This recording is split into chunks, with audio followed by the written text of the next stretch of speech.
Greetings to you wherever you are watching this. For those of you whom I have yet to meet in person, I'm Reverend Nicola Marsh, pastor here at Community UCC. And we see that people like you are watching our live stream each week. And because of this, we are excited to be embarking upon an experiment. And we need you. If you are engaging with us regularly, finding meaning in what we are about, we would like to extend a special invitation for you to be among the first CUCC digital disciples. For signing up for just $10 a month, you will receive a t-shirt with the new CUCC logo. And we are also exploring the idea of offering other content to those of you who are part of this new and growing area of digital ministry.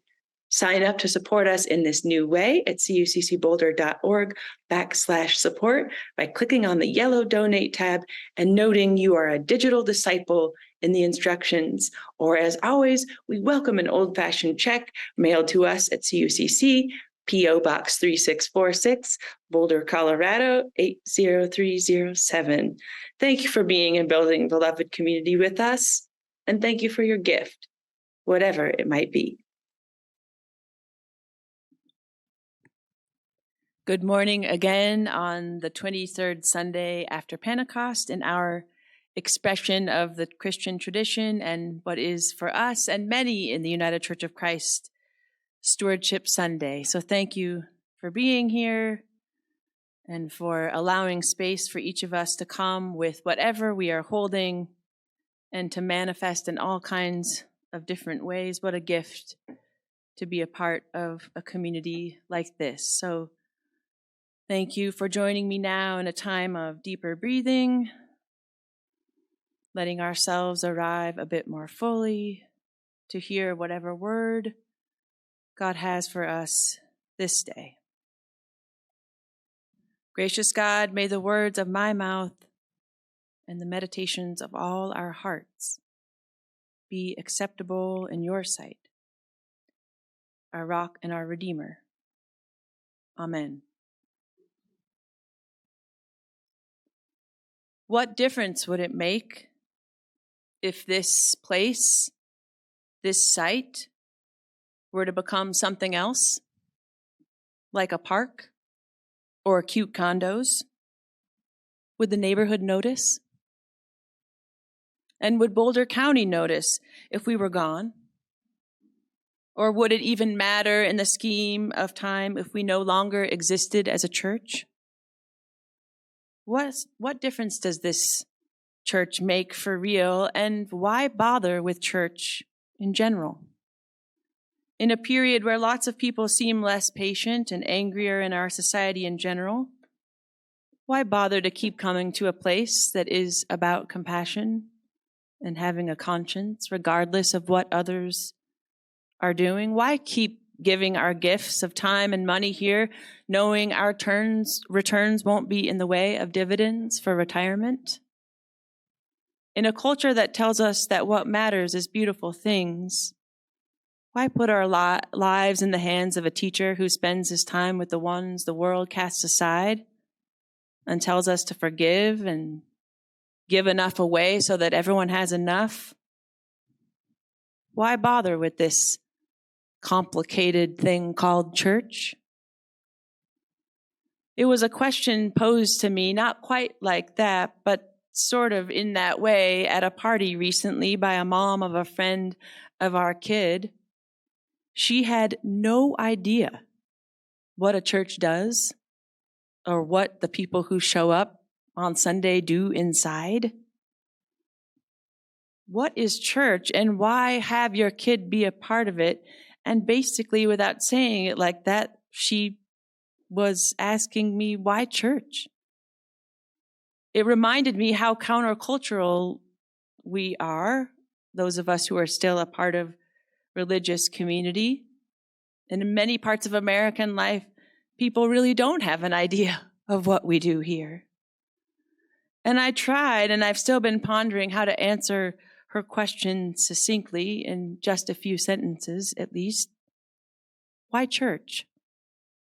How do we sum up why in the world a person would possibly give ideas and hope and time and money to such an outdated, out of fashion, out of step concept as showing up for people who you might not necessarily select?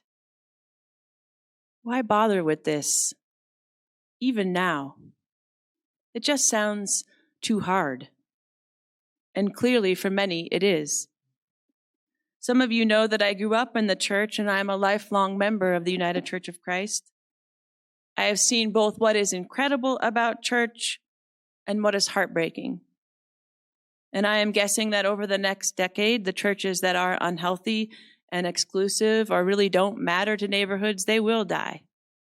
And they will die fast. And I don't have to tell you of the trends. They are quite dire. But I wonder, of all those places when the buildings go away, will the people there miss them? Will they notice? As we have said here before, if the answer is no, perhaps those churches should die. I think maybe they should close anyway if they are no longer about living what Jesus imagined. They should cease to call themselves churches if they are only about delivering content and services to the satisfaction of those who come. Sometimes I feel like people have the idea that church exists to meet the personal preferences of each individual, that we exist as a system to provide just what is wanted, just the way it is wanted. But I fear this is a false Christianity distorted by transactional consumerist ideas. And if allowed to be the dominant culture in the church universal, it won't, and this church won't survive.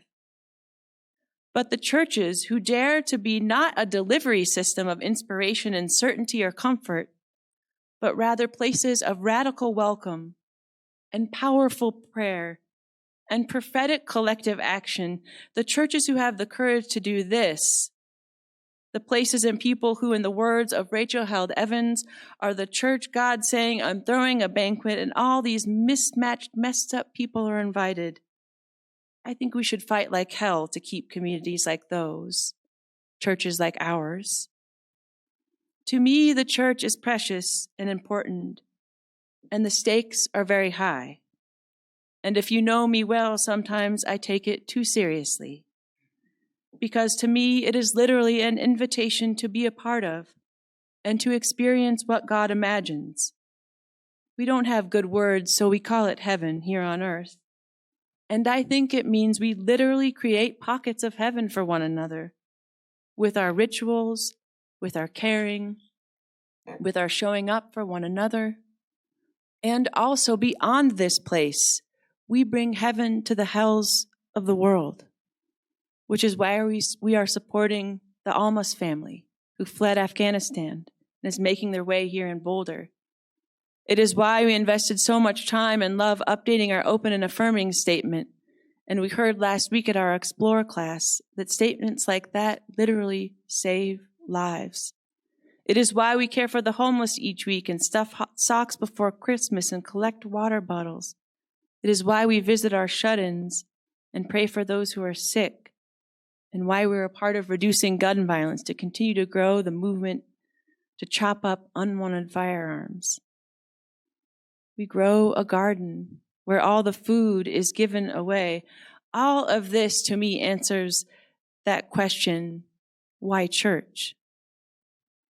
But the truth is, our church has given and given and given to support all of the needs in the pandemic. And just like many of our households, in order to get through, our church has had to pivot and pray and experiment and try things that didn't work to get to things that did, take on new ways of doing and being. And also, we've had to go into our spiritual and financial reserves in order to continue to do what we feel called to do. And now is time to tend to her, to the church. Now is the time to begin to shift to not just surviving, but thriving. And this means that if you love this church, now is the time to let her know. Your gifts of creativity and openness, of talent and treasure, of service and ideas are needed now. I knew that when God brought us together to begin ministry in 2019, that part of our work together would be this transition to Church 3.0, or whatever you want to call it. But it is about responding to the changing demographics in America and the trends away from religious community. I thought we would be dealing with this around year 7 together, but the pandemic sped it all up. And here we are in year 4, and I think God is doing a new thing faster than we might have thought, and God is asking us to come along. And I believe we are uniquely positioned to respond to this and to do what we are called to do. What this means is a more intergenerational community, and we are so wonderfully on our way to that.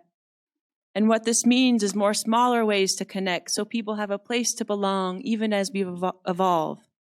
And what this means is inspiring new generosity from the community beyond these walls and exploring different ways of using our amazing space. And we give thanks to those before us who ensured we have this here so we can carry out our mission here and now. Why put our lives in the hands of this Palestinian activist religious teacher who told us to give it all away? Why invest in loving God and one another? I think the answer is no less than because we are an embodiment of the cosmic Christ here and now. And our role is to add places at the table, adding a bit of heaven to the hell, having fun and having faith in a love that holds us all. What a privilege and a responsibility to tend to this gift given to us. Why church? Because we are called to be a part of death and resurrection, the messy, inconvenient, gut-wrenching, never-ending work of healing and reconciliation, offering grace and love. What a gift. What a call. May it be so. Amen. Greetings to you wherever you are watching this. For those of you whom I have yet to meet in person, I'm Reverend Nicole LaMarche, pastor here at Community UCC.